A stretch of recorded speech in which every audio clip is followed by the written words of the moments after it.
हमारे बीच में जैन जगत के सबसे बड़े भामाशाह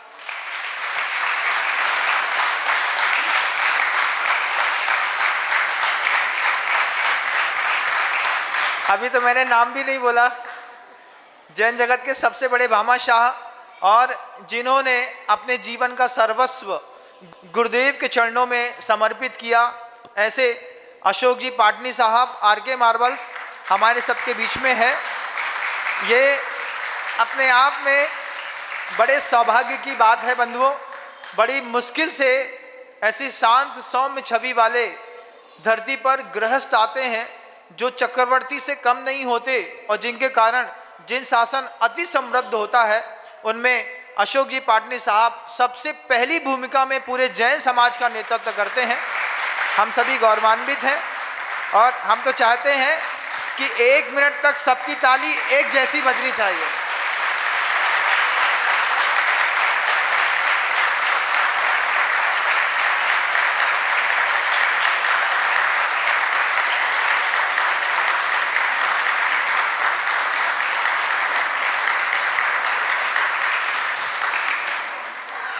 एक बार की बात है, अब अशोक भाई साहब बैठे हैं तो हम बता देते हैं।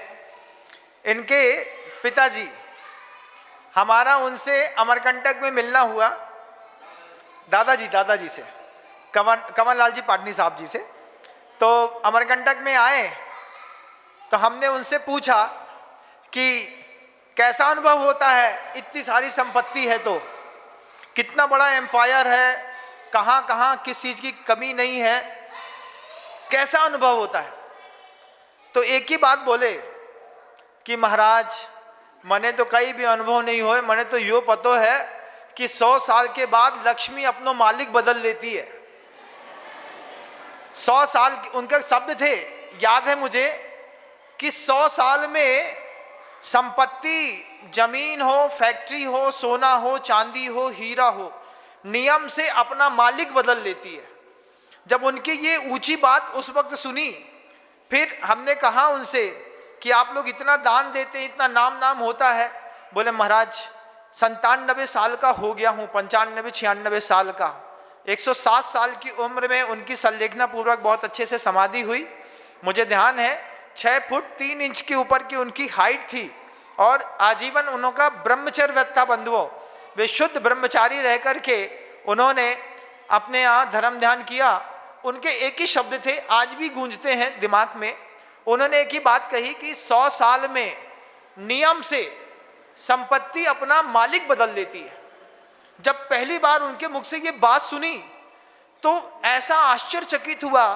फिर उनकी बात का चिंतन करके देखा। बोले महाराज जो जमीन हमारी थी, हमारे से पहले किसी और की थी, 100 साल में उसने अपना मालिक बदल लिया।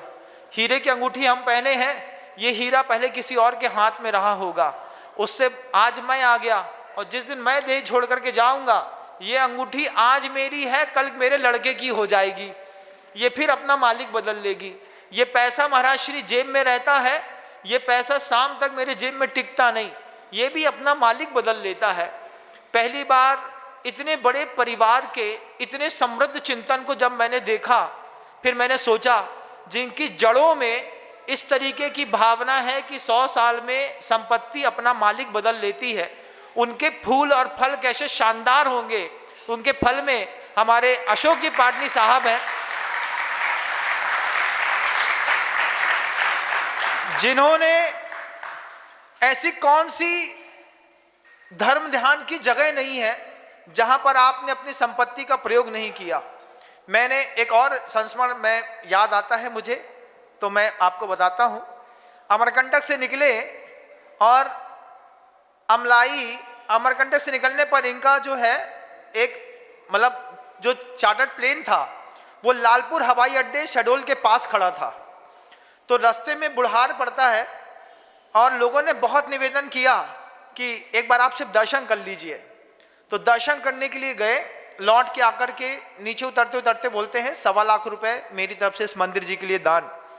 उनको इतना आश्चर्यचकित हुआ, लोग बोलते हैं सिर्फ दर्शन करने आए महाराज श्री जी और 1.25 लाख रुपए दे गए। हमने उनको भी यही बात समझाई कि उन्होंने किसी भगवान को, किसी मंदिर को देखा है तो उस मंदिर और भगवान के जीर्णोद्धार के बिना उस आदमी की आत्मा मानती ही नहीं है।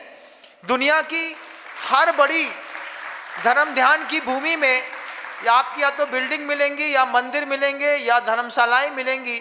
ऐसा समृद्ध परिवार है बंधु, हम अभिभूत हैं और हम सबकी ये कर्तव्य बनता है कि हम अपने घर में जब कभी भी प्रार्थना करें तो एक बार इस आर के मारवाल परिवार के लिए भी प्रार्थना करें कि इतना दयालु परिवार युगों युगों तक जीवंत रहे, जिससे जिन शासन भी बहुत उन्नत होता रहे, ऐसी भावना रखता है।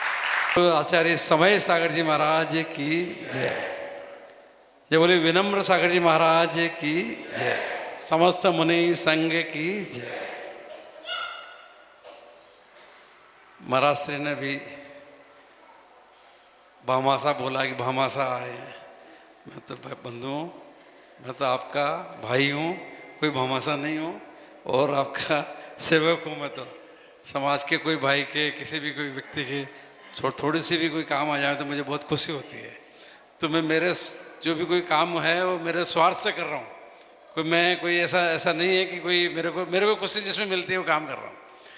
तो ऐसा महाराज श्री ऐसा कोई भामासा वगैरह कुछ नहीं है। हम तो जरा सा आपका छोटा सा सेवक हूँ। और अभी महाराज श्री ने बाबा के मेरे दादाजी के बारे में बताया, तो मेरे दादाजी की एक छोटी सी बात महाराज जी मैं आपको बताता हूँ। हमारे किशनगढ़ में हमने 2001 में एक कम्युनिटी सेंटर बनाया।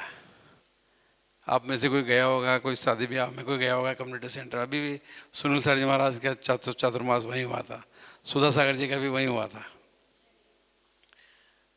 तो उसको वो कम्युनिटी सेंटर में तो समझते नहीं, तो मैंने उनको बोला, मैं महाराज जी मैं बाबा इसमें एक धर्मशाला बनवा दें। तो उन्होंने कहा जरूर बनवाओ। तो मैंने उनको कहा भाई ताकि मना कर दे वो। तो मैंने उनको कहा ज़मीन बहुत महंगी है, उस समय भी 20-25 करोड़ की ज़मीन थी, आज तो और ज़्यादा की, काफ़ी ज़्यादा की। तो मैंने ज़मीन बहुत महंगी है। तो उन्होंने मेरे को कहा अपने तो सस्ती ली हुई है, अपने थोड़ी महंगी है। तो मैंने कहा देखो, फिर मेरे को उन्होंने कहा कि देखो तुम्हारे पास पैसे हैं तो ज़रूर बनाओ,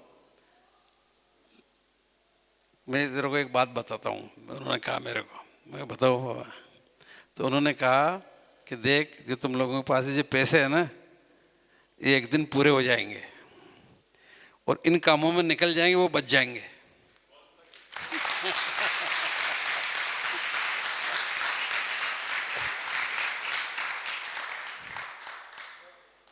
महाराज जी इंदौर में प्रवास कर रहे हैं, आप सब बहुत अच्छा धर्म ध्यान कर रहे हैं, अच्छा धर्म लाभ ले रहे हैं, अपने प्रभावना कर रहे हैं जैन धर्म की, और बहुत ही आप पुण्यशाली हैं कि आपको ऐसे विनम्र सागर जी महाराज जैसे महाराज यहाँ विराजमान हैं और आप पूरा इनका लाभ ले रहे हैं।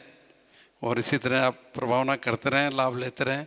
इन्हीं भावना के साथ महाराज श्री को नमोस्तु। आप सभी को सादर जय जिनेंद्र।